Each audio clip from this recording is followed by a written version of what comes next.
ধন্যবাদ। নমস্কাৰ। শ্ৰদ্ধেয় সুধীবৃন্দ, অসম চৰকাৰে আই ভগ্নীসকলৰ আৰ্থিক সবলীকৰণৰ লক্ষ্যৰে আজি সমগ্ৰ ৰাজ্যজুৰি অৰুণোদয় 3.0 আঁচনিৰ শুভাৰম্ভ কৰিবলৈ লৈছে।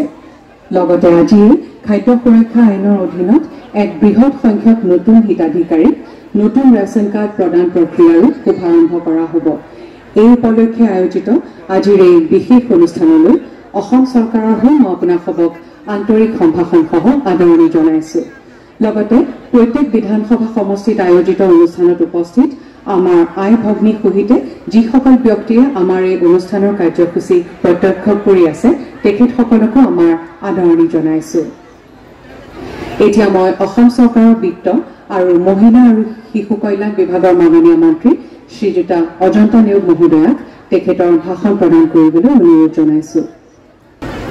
এক নতুন পৰিৱৰ্তনেৰে ৰূপায়ণ কৰিব বিচৰা অসম চৰকাৰৰ ধৈৰ্যবাহী আঁচনি অৰুণোদয় 3ৰ শুভ আৰম্ভণি অনুষ্ঠানত উপস্থিত থকা অসমৰ মাননীয় মুখ্যমন্ত্ৰী ডক্টৰ হিমন্ত বিশ্ব শৰ্মা ডাঙৰীয়া, মুখ্য সচিব ডাঙৰীয়া, ইয়াত উপস্থিত থকা আমাৰ চৰকাৰৰ উচ্চপদস্থ বিষয়াসকল, সাংবাদিক বন্ধুসকল, আজি এই অনুষ্ঠানটোৰ লগত প্ৰায় 126টা সমষ্টিৰ পৰা সংলগ্ন হোৱা অসম চৰকাৰৰ মোৰ সতীৰ্থ জ্যেষ্ঠ মন্ত্ৰীসকল, সাংসদসকল, বিধায়কসকল আৰু মোৰ অতি চেনেহৰ শ্ৰদ্ধাৰ আইসকল, আজিৰ দিনটো আমাৰ ৰাজ্যখনৰ কাৰণে এটা অতি আনন্দৰ আৰু গৌৰৱৰ দিন। আজিৰ দিনটোতে অসমৰ মাননীয় মুখ্যমন্ত্ৰী ডাঙৰীয়াই আমাৰ ৰাজ্য চৰকাৰৰ মহিলা সবলীকৰণ সৰ্ববৃহৎ এখন আঁচনিৰ শুভ আৰম্ভণি কৰিব আৰু এই আঁচনিখন 2020 আৰু 21 বৰ্ষত বৰ্তমানৰ মুখ্যমন্ত্ৰী ডাঙৰীয়া সেই সময়ৰ বিত্তমন্ত্ৰী ডাঙৰীয়াই আমাৰ অসম বিধানসভাত প্ৰথমবাৰৰ বাবে ঘোষণা কৰিছিল আৰু 2021 চনৰ প্ৰথম ভাগৰ পৰাই যোৱা 3টা বছৰ অতি সফলতাৰে এই আঁচনিখন আমাৰ ৰাজ্যখনত ৰূপায়ণ হৈ আহিছে আৰু কালক্ৰমত এই আঁচনিখনে এখন অতি জনপ্ৰিয় আঁচনি হিচাপে পৰিগণিত হৈছে আৰু ইয়াৰ পৰিকাঠামো কেৱল ৰাজ্যখনৰ মাজতেই সীমাবদ্ধ হৈ থকা নাই, ৰাজ্যখনৰ বাহিৰতো এই আঁচনিখনৰ জনপ্ৰিয়তাই চুইছেগে আৰু এই আঁচনিখনক অনুকৰণ কৰি ভাৰতবৰ্ষৰ বাহিৰৰ কেইবাখনো ৰাজ্যই ইয়াক অনুকৰণ কৰি তেওঁলোকৰ ৰাজ্যবিলাকতো আঁচনি প্ৰৱৰ্তন কৰিছে।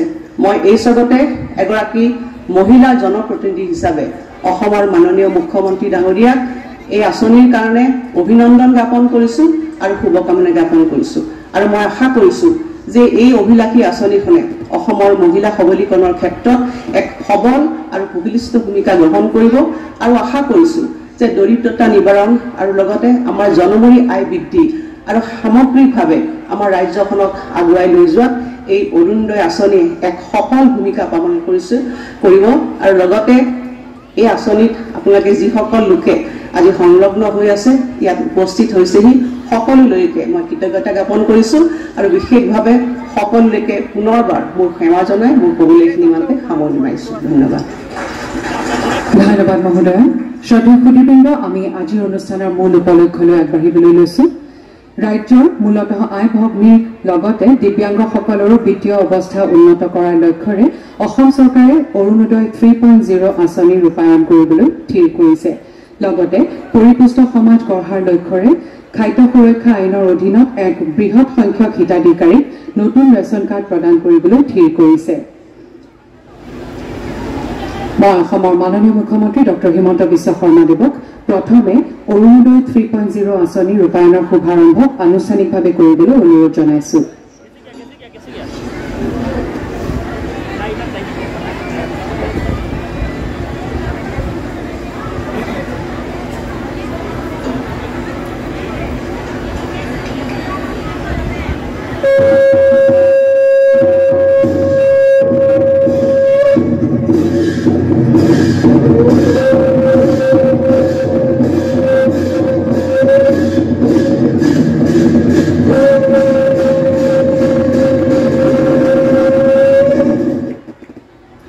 ধন্যবাদ মহাশয়।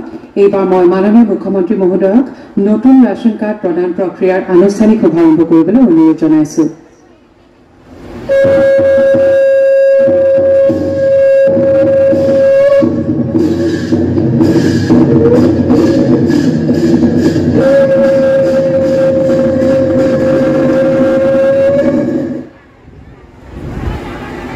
ধন্যবাদ মহাশয়। এতিয়া মই আজিৰ অনুষ্ঠানৰ মুখ্য অতিথি অসমৰ মাননীয় মুখ্যমন্ত্ৰী ডক্টৰ হিমন্ত বিশ্ব শৰ্মা দেৱক তেখেতৰ বহুমূলীয়া ভাষণ প্ৰদান কৰিবলৈ বিনম্ৰ অনুৰোধ জনাইছো।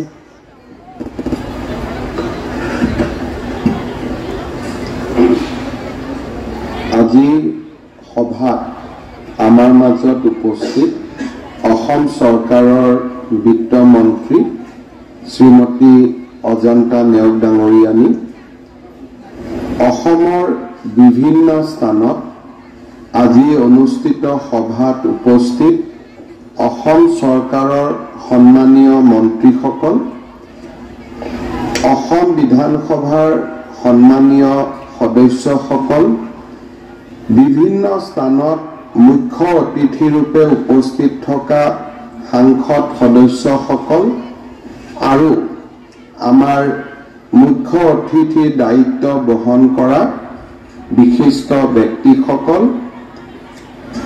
অসম চৰকাৰৰ মুখ্য সচিব ডাঙৰীয়াকে আদি কৰি আমাৰ আজিৰ অনুষ্ঠানত গুৱাহাটী আৰু অসমৰ বিভিন্ন স্থানত সমবেত বিষয়াসকল, আজিৰ সভাত উপস্থিত আই মাতৃসকল আৰু অসমৰ বিভিন্ন স্থানত সমবেত সুধী মণ্ডলী,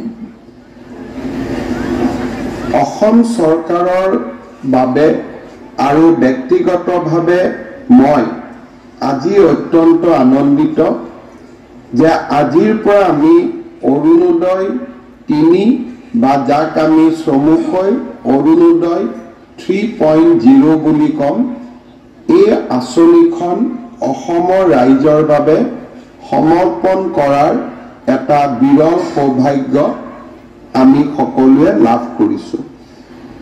2020-21 চনত অসমৰ বিত্তমন্ত্ৰী ৰূপে কাৰ্যনিৰ্বাহ কৰি থকাৰ সময়ত ৰাজ্যৰ বাজেটত অষ্টাদশ মুকুতাৰ উন্নয়নী মালা হিচাপে প্ৰতি বছৰে আমি 18টা আঁচনি ৰূপায়ণ কৰাৰ বাবে সিদ্ধান্ত গ্ৰহণ কৰিছিলোঁ আৰু সেই সময়তে এই 18খন আঁচনিৰ এক অন্যতম অংগ হিচাপে আমি অৰুণোদয় আঁচনিখনৰ বিষয়েও ঘোষণা কৰিছিলোঁ। আত্মনিৰ্ভৰশীলতা, আত্মবিশ্বাস আৰু সুদৃঢ় লক্ষ্যৰে অসমক পুনৰ উত্থানৰ পথেৰে আগবঢ়াই নিয়াৰ কথা সৰুগত কৰিয়ে আমি অৰুণোদয় আঁচনিখন ৰচনা কৰিছিলোঁ। অৰুণোদয় আঁচনিখন অষ্টাদশ মুকুতাৰ উন্নয়নীমালাৰ সবাতোকৈ আকৰ্ষণীয় মুকুতা হ'ব।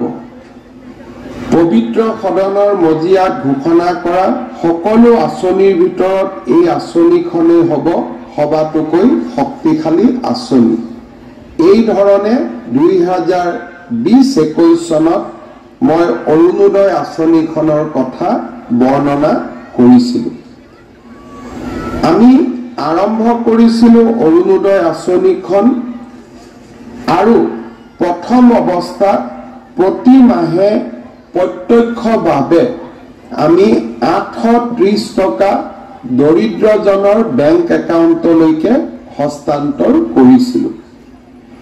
আজিৰ এই মুহূৰ্তত 24.60 লাখ পৰিয়ালে প্ৰত্যেক মাহৰ 10 তাৰিখে 1250 টকাকৈ নিজৰ বেংক একাউণ্টত অৰুণোদয় ধন পাবলৈ সক্ষম হৈছে।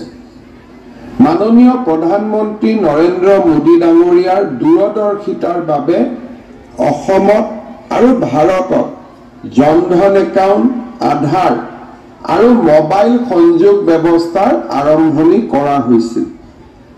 প্ৰধানমন্ত্ৰী ডাঙৰীয়াই হাতত লোৱা জনধন একাউণ্টৰ বাবে আজি আমি প্ৰত্যেক মাহত 24.60 লাখ পৰিয়াললৈ অৰুণোদয় আঁচনিৰ ধন ৰূপান্তৰ কৰিব পাৰিছোঁ। আমি 830 টকা কেনেকৈ আমি ৰাইজৰ মাজত ভগাই দিয়াৰ চেষ্টা কৰিছিলোঁ। যেতিয়া আমি 830 টকা 2020-21 চনত আৰম্ভ কৰিছিলোঁ, তেতিয়া আমি ভাবিছিলোঁ 830 টকাৰ 400 টকা প্ৰতিটো পৰিয়ালে ঘৰত প্ৰয়োজনীয় হোৱা মেডিচিন, বিশেষকৈ যি ঘৰত বৃদ্ধ আই মাতৃ থাকে, যি ঘৰত বেমাৰী ল'ৰা ছোৱালী থাকে, নিৰ্দিষ্টকৈ তেওঁলোকে কিছু টকা পৰিয়ালৰ ঔষধ কিনাৰ বাবে খৰচ কৰিব লাগে। আমি ভাবিছিলোঁ যে 830 টকাৰ 400 টকা আমি স্বাস্থ্যজনিত খৰচৰ বাবে ৰাইজক আগবঢ়াম। 200 টকা আমি প্ৰত্যেকটো পৰিয়ালে যাতে 4 কিলোগ্ৰাম দালি কিনিব পাৰে তাৰ বাবে আমি 50% ৰাজ সাহায্য, 80 টকা ঘৰখনৰ বাবে ক্ৰয় কৰা 4 কেজি চেনিৰ বাবে ব্যয় কৰা মাহিলী খৰচৰ 50%, 150 টকা ফল মূল আৰু শাক পাচলি কিনিবৰ বাবে আমি 830 টকা ৰাইজৰ ওচৰলৈ আগবঢ়াইছিলোঁ। অৰ্থাৎ প্ৰতি কেজি অৰুণোদয় পৰিয়ালে যেতিয়া দালি কিনে তেতিয়া সেই দালিৰ বিপৰীতে আমি 50% অৰ্থাৎ 200 টকা ৰাজ সাহায্য দিওঁ। আমি ধৰি লওঁ যে এটা পৰিয়ালে প্ৰতি মাহত 400 টকাৰ দালি কিনে, 200 টকা ইয়াৰ খৰচ চৰকাৰে দিয়ে, 80 টকা 160 টকাৰ তেওঁলোকে চেনি কিনে, তাৰ 50% অৰ্থাৎ 80 টকা ৰাজ্য চৰকাৰে আগবঢ়ায়। 830 টকাৰ অৰুণোদয়ত দালিৰ খৰচ, চাউলৰ খৰচ, ঔষধৰ খৰচ আৰু 150 টকাৰ বাবে ফল মূল আদিৰ খৰচ জড়িত হৈ থাকে। যেতিয়া কোভিড আহিলে, কোভিডৰ সময়ত আমি চিন্তা কৰিলোঁ যে ৰাইজৰ বিভিন্ন ধৰণৰ খৰচ বাঢ়িছে, আমি 170 টকা আমি কোভিড পুষ্ট পৰিৱেশত ৰাইজক দিয়া আৰম্ভ কৰিলোঁ। কোভিডৰ পিছতো এই 170 টকা আমি প্ৰত্যাহাৰ কৰা নাই। এতিয়ালৈকে এই 170 টকা নিৰন্তৰভাৱে ৰাইজে পাই আছে। 2022 চনত ৰাইজৰ মাজত এটা অভিযোগ আহিলে যে বিদ্যুতৰ খৰচ বাঢ়িছে। তেতিয়া আমি হিচাপ কৰিলোঁ যে এটা পৰিয়ালে বিদ্যুতৰ বাবদ দৰিদ্ৰ পৰিয়ালে কিমান খৰচ কৰে। আমি পালোঁ যে তেওঁলোকে 500 টকা ইলেক্ট্ৰিচিটিৰ কাৰণে খৰচ কৰে, বিদ্যুতৰ মাচুল দিয়াত খৰচ কৰে দৰিদ্ৰ পৰিয়ালে।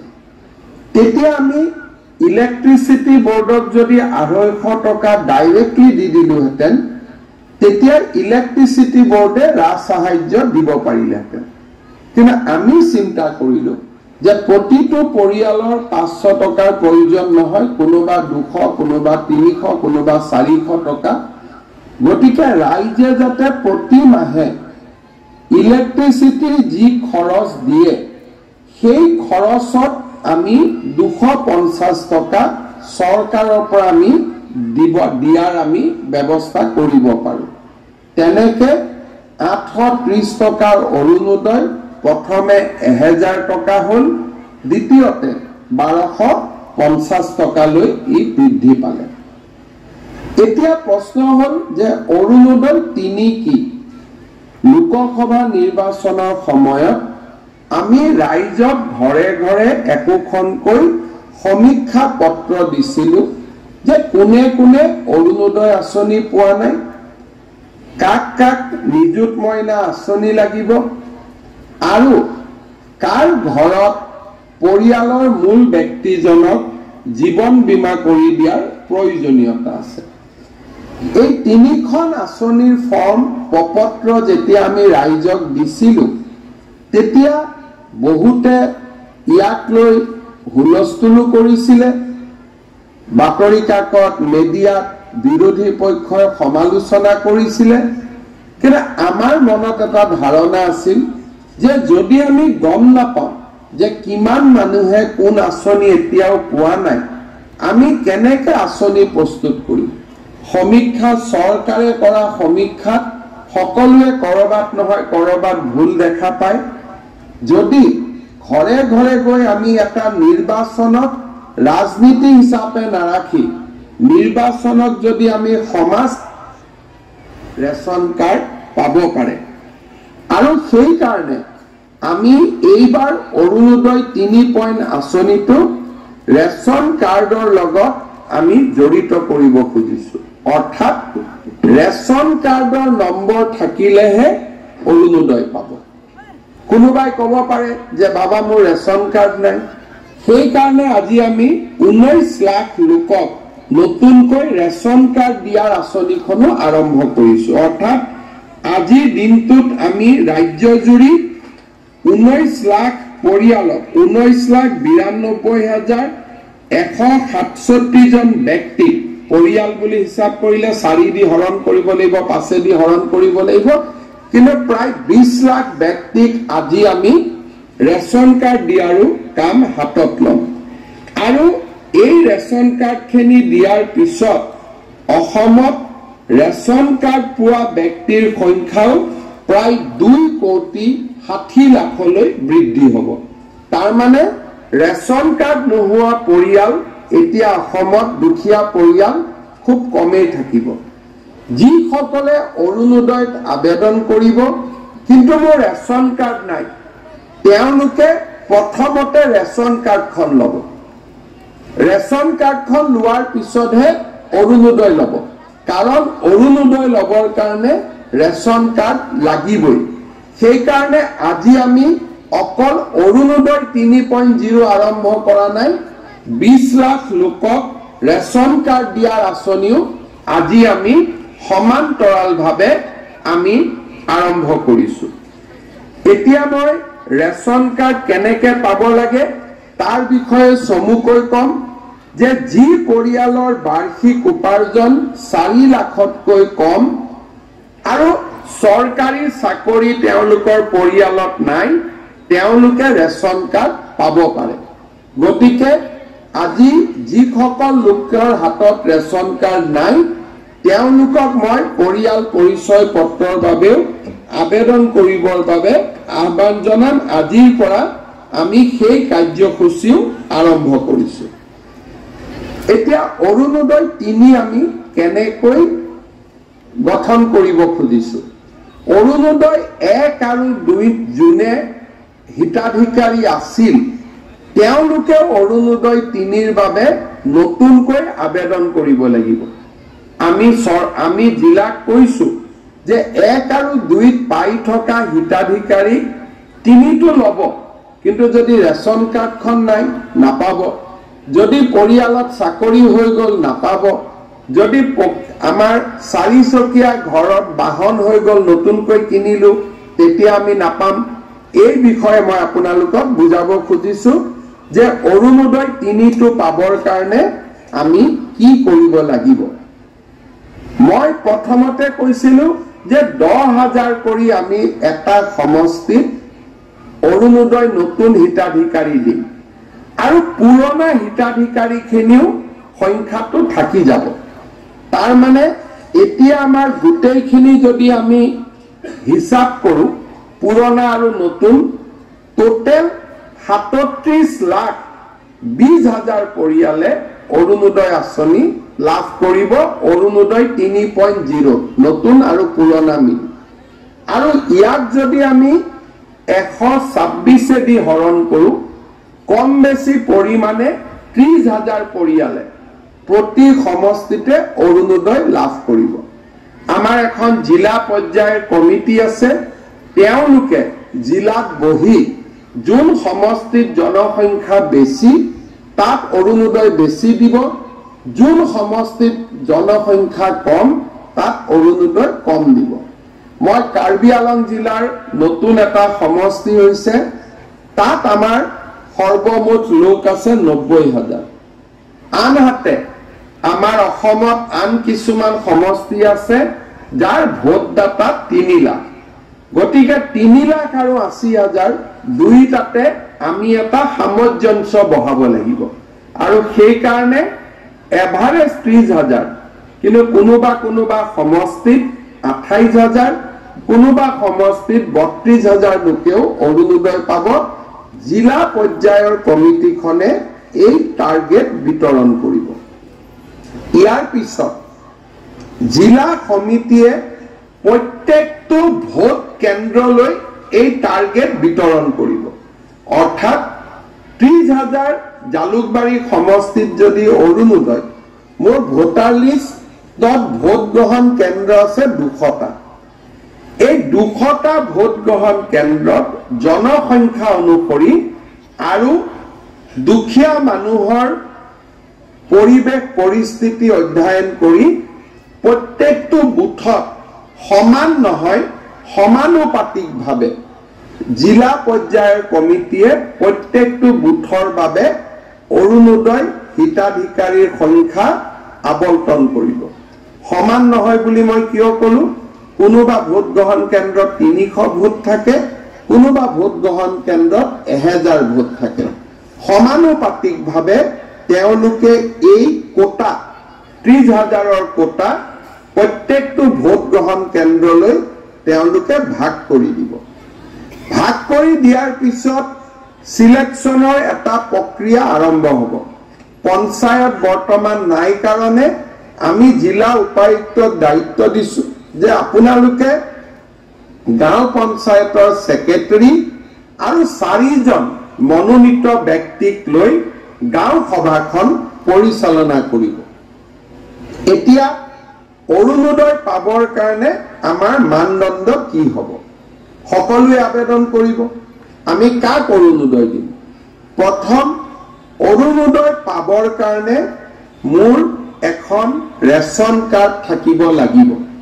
যাৰ ৰেচন কাৰ্ড নাই সি ৰেচন কাৰ্ড বনাই ল'ব, কিন্তু ৰেচন কাৰ্ড থাকিবই লাগিব, যাতে লাহে লাহে আমি ৰেচন কাৰ্ডৰ লগত অৰুণোদয় আমি সামঞ্জস্য ৰাখিব পাৰোঁ।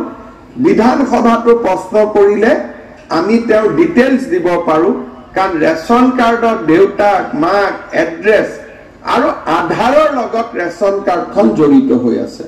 তাৰমানে অসমত অৰুণোদয় ৩.০ ৰেচন কাৰ্ড, আধাৰ, অৰুণোদয় এটাই ডাটাবেছ হ'ব। আমি লগে লগে যোনে যি প্ৰশ্ন কৰে আমি লগে লগে উত্তৰ আমি দিব পাৰিম। অৰুণোদয় পাবৰ কাৰণে আমি কি কৰোঁ? প্ৰথম অৰুণোদয় আমি কাক দিওঁ? যে গাঁওখনত গোটেই মানুহ বহিলে, মিটিং হ'ল যে আমাৰ গাঁৱত ১০০ অৰুণোদয় আহিছে, আমি কেনেকে বিতৰণ কৰিম?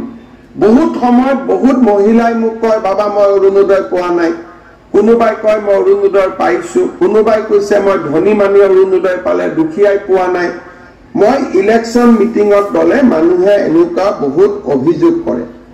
আজি অসমৰ সকলো জাগাতে ২০০০, ৩০০০, ৫০০০ মানুহ বহি আছে, বিশেষকৈ আই মাতৃসকল বহি আছে অৰুণোদয়ৰ বিষয়ে শুনিবৰ কাৰণে। মই বুজাই দিব খুজিছো যে অৰুণোদয় কোনে কোনে পাব লাগে। প্ৰথম অৰুণোদয় পাব কোনে লাগে? বিধৱা মহিলাগৰাকী, অৰ্থাৎ যি পৰিয়ালত বিধৱা মহিলা আছে সেই পৰিয়ালে অৰুণোদয় আঁচনি পাব লাগে। যদি কোনোবা পৰিয়ালত ৪৫ বছৰৰ ওপৰৰ অবিবাহিতা ছোৱালী আছে সেই পৰিয়ালটোৱেও অৰুণোদয় পাব লাগে। কোনোবা পৰিয়ালত যদি বিবাহ বিচ্ছেদ হোৱা মহিলা আছে সেই পৰিয়ালটোৱেও অৰুণোদয় পাব লাগে। কোনোবা পৰিয়ালত যদি স্বামীয়ে বিবাহ বিচ্ছেদ আইনমতে দিয়া নাই কিন্তু এৰি থৈ গুচি গ'ল, তেনেকুৱা মহিলা থকা পৰিয়ালত অৰুণোদয় পাব লাগে। এইটো হ'ল অৰুণোদয় প্ৰথম নিয়ম। দ্বিতীয় অৰুণোদয় কোনে পাব লাগে? কাৰোবাৰ ঘৰত যদি তৃতীয় লিংগৰ ব্যক্তি আছে, পুৰুষ আৰু মহিলাৰ পিছত আৰু এটা লিংগ থাকে উভয় লিংগ, উভয় লিংগ থকা পৰিয়ালতো অৰুণোদয় আমি দিব লাগে।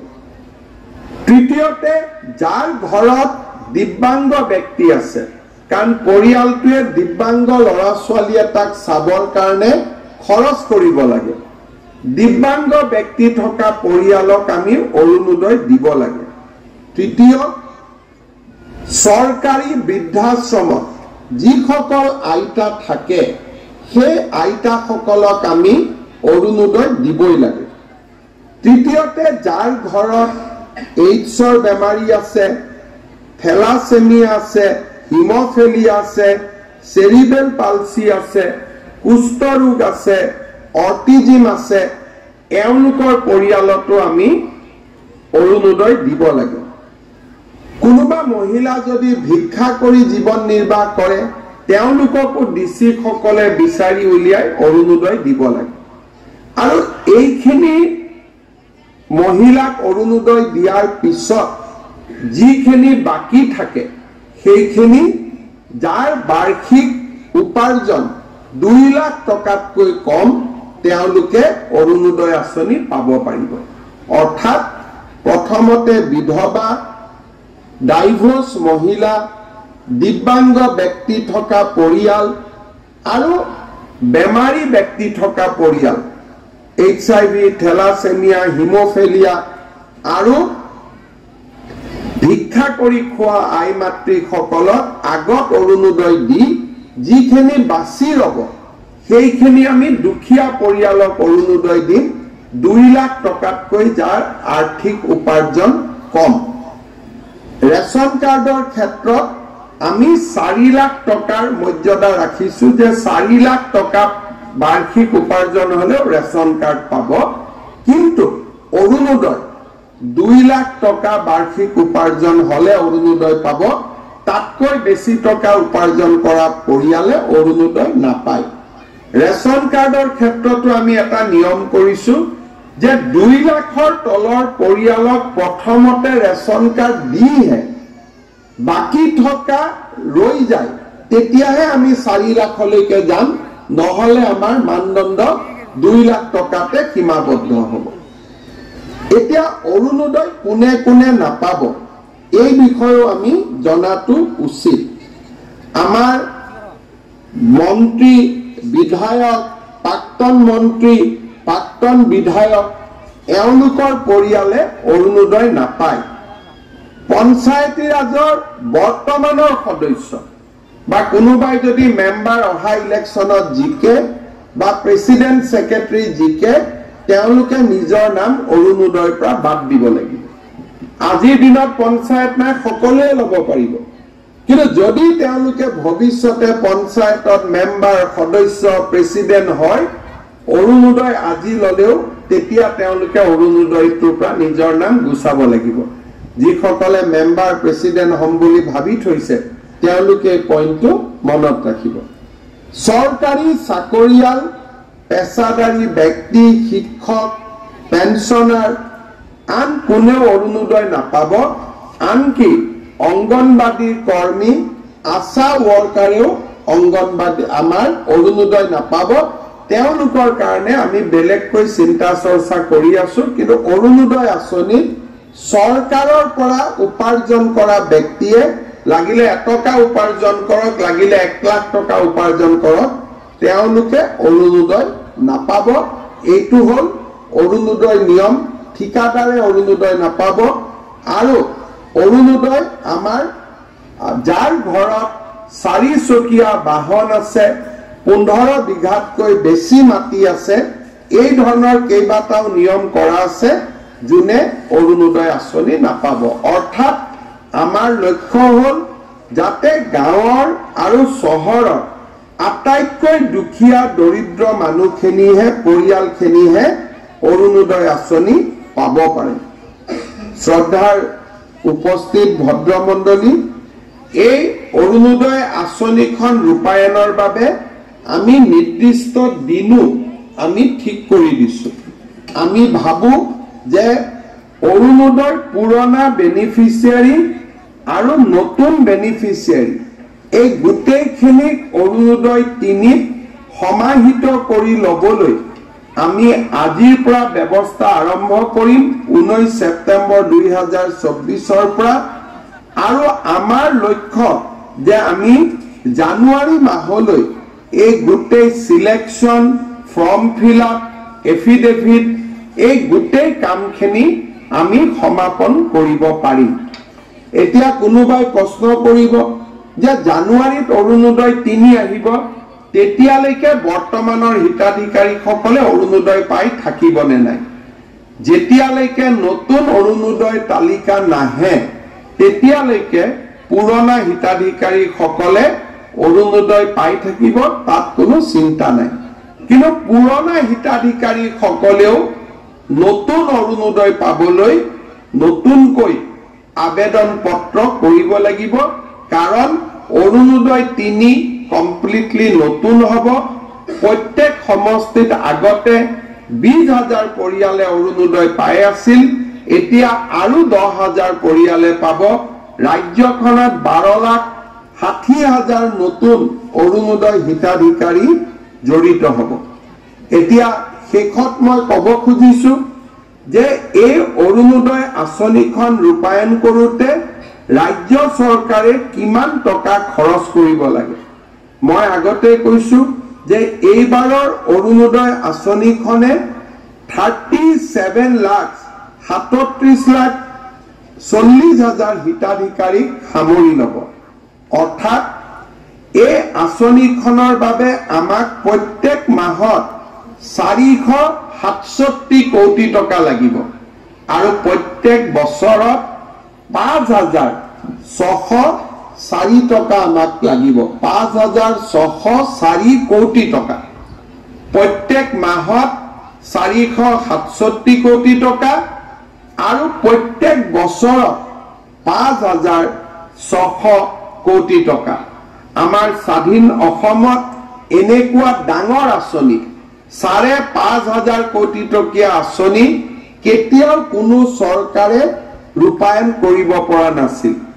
আজি আমাৰ অৰুণোদয় আঁচনিখনৰ পৰা মানুহে শিকি মধ্যপ্ৰদেশত লাডলি বেহেনা স্কিম আৰম্ভ কৰিছে ছত্তীশগড়ত মহতাৰী বন্ধন স্কিম আৰম্ভ কৰিছে কৰ্ণাটকত গৃহজ্যোতি স্কিম আৰম্ভ কৰিছে নাম বেলেগ বেলেগ লৈছে কিন্তু ভাৰতৰ এতিয়া মহাৰাষ্ট্ৰত এইবাৰ এই আঁচনিখন ৰূপায়ণ হৈছে ভাৰতৰ বিভিন্ন ৰাজ্যত এই অৰুণোদয় আঁচনিখন আজি ৰূপায়িত হৈছে ঠিক তেনেকে আজি আমাৰ যদি আমি অলপমান চিন্তা কৰো তেতিয়াহলে ৰেশন কাৰ্ডৰ কাৰণে আমি যদি চাওঁ যে আজি আমাৰ ৰেশন কাৰ্ডত প্ৰতি কেজিত আমাৰ কিমান দাম আমি যদি মই দামলৈকে নগৈ মই যদি ধৰি লওঁ যে 30 টকা প্ৰতি কেজি চাউলৰ দাম তেতিয়ালে 30 টকাকৈ আজি আমি 19,60,000 ফ্যামিলি আমি 19,60,000 লোকক আমি ৰেশন কাৰ্ড দিম ৰেশন কাৰ্ড দিয়া মানে তেওঁলোকে 5 কেজি কৈ চাউল বিনা পইচা তেওঁলোকে প্ৰত্যেক মাহত পাব 5 কেজি যদি 30 টকাকৈ 150 টকা ধৰি লওঁ আৰু 19,60,000 পৰিয়ালক যদি আমি নতুনকৈ ৰেশন কাৰ্ড দিছো তেতিয়াহলে এই টকা 441 কোটি টকা প্ৰতি মাহত হ'ব আপোনালোকে খালি এটা নাই 44 কোটি টকা প্ৰতি মাহত যাবগৈ আৰু যদি 2,85,60 লাখ লোকক ধৰি লওঁ কিমান টকা হ'ব পাৰে 150 টকাকৈ প্ৰতি মাহত পূৰণ কৰিলে আপোনালোকে নিজে চিন্তা কৰি চাব পাৰে দুখীয়া দৰিদ্ৰ মানুহক আজি আমি তিনিটা সহায় ডাইৰেক্টলি কৰিছো যি আগত কেতিয়াও সম্ভৱ হোৱা নাছিল অৰুণোদয় 1,260 টকা চাউলৰ বাবদ প্ৰায় 200 টকা আৰু চিকিৎসাৰ কাৰণে আয়ুষ্মান ভাৰত আয়ুষ্মান অসম কাৰ্ডৰ জৰিয়তে বছৰি 5 লাখ টকা আগতে দুখীয়া মানুহক এই ধৰণে ডাইৰেক্টলি সহায় কৰাৰ চৰকাৰৰ হাতত কোনো আঁচনি নাছিল মই বৃদ্ধ পেঞ্চন বিধৱা পেঞ্চনৰ কথা নকওঁই তিনিটা ডাঙৰ আঁচনি ৰেশন কাৰ্ড আয়ুষ্মান ভাৰতৰ কাৰ্ড কাৰণ ৰেশন কাৰ্ডখন দেখুৱালে আয়ুষ্মান ভাৰতো আমি চিকিৎসা কৰিব পাৰো 5 লাখ টকাৰ বছৰি ৰেশন কাৰ্ডত 5 কেজি চাউল আৰু 1,260 টকা 1,250 টকাৰ অৰুণোদয় তিনিটা প্ৰত্যেক মাহত আমাৰ চৰকাৰে দুখীয়া দৰিদ্ৰ মানুহক ডাইৰেক্টলি আজি সেৱা কৰিব পাৰিছে। বেমাৰ হলে এতিয়া মাটি বিক্ৰী কৰিব নালাগে, মধ্যভোগীৰ পৰা টকা সুদত ল'ব নালাগে, 5 লাখ টকালৈ আমাৰ মেডিকেল কলেজতে হওক ডিস্ট্ৰিক্ট হস্পিটালতে হওক আমি চিকিৎসা কৰিব পাৰো। চাউল মুঠিৰ বাবে ৰেচন কাৰ্ডখনৰ আমি সহায় ল'ব পাৰো আৰু 1250 টকা অৰুণোদয়েৰে বিদ্যুতৰ মাচুল, দালি, চাউল আৰু সৰু সুৰা চিকিৎসাৰ খৰচৰ ব্যয় আমি বহন কৰিব পাৰো। আৰু চৰকাৰে এই কামবোৰ কৰি থকাৰ কাৰণে আজি আমাৰ ৰাজ্যখনৰ 80 লাখ পৰিয়াল দৰিদ্ৰতাৰ সীমাৰেখাৰ পৰা বাহিৰলৈ আহিব পাৰিছে।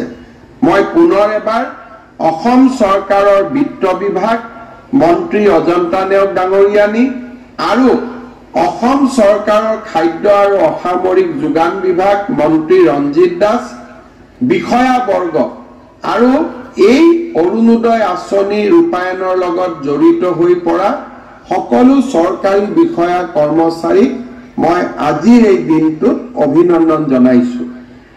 সেপ্টেম্বৰৰ 19 তাৰিখে এই কাম হাতত লৈছো। নৱেম্বৰৰ ভিতৰত ৰেচন কাৰ্ড দিয়া আমি শেষ কৰিব লাগিব আৰু জানুৱাৰী মাহৰ ভিতৰত আমি অৰুণোদয় হিতাধিকাৰীৰ নিৰ্বাচনৰ প্ৰক্ৰিয়া আৰু ফৰ্ম ফিল আপ, এফিডেভিট, পোৰ্টেললৈ নাম অনা এই গোটেই প্ৰক্ৰিয়াবিলাক আমি সমাপন কৰিব লাগিব। লোকসভা নিৰ্বাচনত অৰুণোদয়ক লৈ মই প্ৰতিশ্ৰুতি দিছিলো 100 দিনৰ ভিতৰতে নিৰ্বাচন হৈ যোৱাৰ 100 দিনৰ ভিতৰতে এই প্ৰতিশ্ৰুতি আজি আমি পূৰণ কৰিবলৈ পাই সঁচাকৈ গৌৰৱ অনুভৱ কৰিছো। শেষত মই এটা বিষয়কৈ সামৰণি মাৰিছো।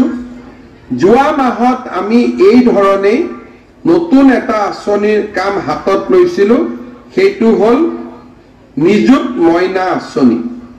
এতিয়া আমি আপোনালোকক জনাব খুজিছো এই নিযুত মইনা আঁচনিৰে যিবিলাকে এইবাৰ কলেজত নাম লগাইছে তেওঁলোকক 1000 আৰু 1250 টকা মাহিলী আৰু ইউনিভাৰ্চিটিত নাম লগোৱা ছোৱালীসকলক আমি 2500 টকা আমি দিয়াৰ বাবে প্ৰতি মাহত সিদ্ধান্ত লৈছিলো। আমি আবেদন প্ৰায় সেকেন্ডাৰী পৰ্যায়ত আৰু গোটেইখিনি মিলি ডিগ্ৰী ইউনিভাৰ্চিটি মিলি আমি 1,60,000 ছোৱালীৰ নিযুত মইনা আঁচনিৰ বাবে আমি আবেদন পাইছিলো আৰু 10 অক্টোবৰৰ আগতে নিযুত মইনা আঁচনিৰো আমি প্ৰথম ইনষ্টলমেন্ট বিতৰণ কৰাৰ কাম আমি আৰম্ভ কৰিম। তাৰ বাবেও আমাৰ প্ৰক্ৰিয়া আৰম্ভ হৈছে, অৰ্থাৎ ইলেকশ্যনৰ এসপ্তাহৰ 100 দিনৰ ভিতৰতে আমাৰ অৰুণোদয় নিযুত মইনা আঁচনিৰ প্ৰতিশ্ৰুতি আমি পূৰণ কৰিলো আৰু অহা বছৰ যি আমি আৰু 2025 চন 24 চন এই সময়ছোৱাৰ ভিতৰত বাকি যেটো প্ৰতিশ্ৰুতি আছিল জীৱন বীমা, এক্সিডেন্ট বীমা, এই ক্ষেত্ৰতো আমি কাম হাতত লম। মই পুনৰ এবাৰ সকলোকে শুভেচ্ছা জনাইছো। আমাৰ আজি বহুত গৰমো আছে, গৰমৰ মাজতো মই টিভি স্ক্ৰীনত দেখা পাইছো অসমৰ বিভিন্ন স্থানত আই মাতৃসকল উৎসাহেৰে সৈতে ইয়াতে থিয় হৈছে আৰু মিটিঙলৈকে আহিছে। প্ৰায় 36 ডিগ্ৰী গৰম আছে দিছপুৰত, গাঁৱততো আৰু গৰম হ'ব। তথাপিতো আপোনালোক ইয়াত আহি সকলো উপস্থিত হৈছে। মই সকলোকে মোৰ ফালৰ পৰা অভিনন্দন জনাইছো আৰু অৰুণোদয় 3 আঁচনিখন যাতে সফল হয় তাৰ বাবে সকলোৰে সহযোগিতা কামনা কৰি মই মোৰ বক্তব্যৰ সামৰণি মাৰিছো। ধন্যবাদ। জয় হিন্দ, বন্দে মাতৰম। ধন্যবাদ মহাশয়। নিঃসন্দেহে আপোনাৰ গতিশীলতাই অসমক এখন প্ৰগতিশীল ৰাজ্যত পৰিণত কৰিছে।